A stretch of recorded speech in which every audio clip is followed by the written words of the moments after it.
And that's only a small taste of all Hollywood's endless remakes. Let's get stuck in.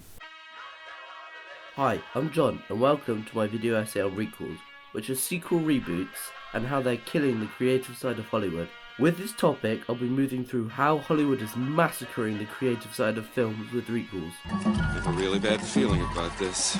In the previous decade and a half, we've had some right shitstorms of films, from Terminator Genesis with a 25% on Rotten Tomatoes, compared to the original and more widely successful Terminator 2, which are rated at 89% and 94% respectively by audiences. We've also had the 2009 reboot of Friday the 13th, which also had a 25% on Rotten Tomatoes, and it pales in comparison to its 1980 counterpart. There are many more examples, but unfortunately we can't wait for the sun to swallow us whole, so I'll have to cut the list short. To clarify for those of you who don't already know, a reboot is when a director or studio takes a movie that was previously made by someone else and remakes the whole movie, but often makes creative changes to the plot, characters, or pretty much anything else they believe will make the original, well, better, or they'll make a sequel to a film that was made just over a decade ago. When it comes to remakes, the announcement of a recreation of a quality movie often causes a divide in fans, but with the majority often crying out that it is a mistake or will be to reboot the continuity of an already established and well-loved cinematic franchise. Shall we take what is, in my opinion, the best trilogy ever?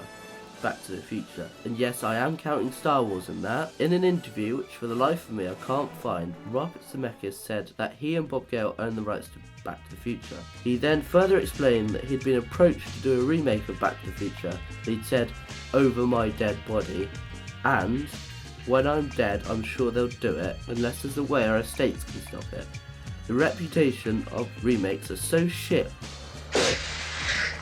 that many creators have stopped their films from being remade. And let's not even open the kettle of fish that is video game movies. They make me feel like I want to be Mark Watney. fuck you, Mars. Why do audiences cry out on disdain though? Most likely because their love for the original films makes them believe that it's perfect and cannot be replaced. Let's take the 2016 reboot of Ghostbusters for example. When the initial idea was proposed back in 2015, there was a huge outcry from fans, even before the casting was announced.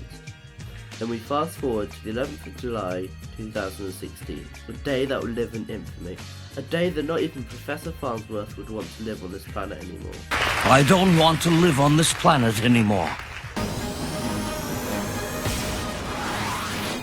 AKA the day that the Ghostbusters reboot was released. The backlash negatively impacted the movie so much, from complaints that it was a rip-off from the original, and even complaints that the entire cast was the comic relief character. An anomaly with the Ghostbusters reboot is the high Metacritic and Rotten Tomatoes score, but only by critics.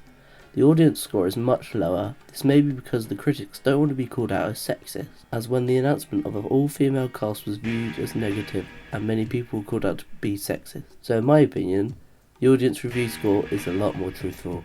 Now, are you sitting down for the next part, as this news may be shocking to you? Because, well, you gotta wait for it. Wait for it. We're waiting.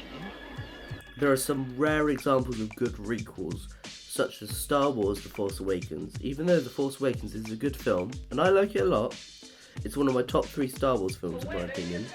The plot is where it falters though, because it's a carbon copy of A New Hope, plus some parts of Empire Strikes Back.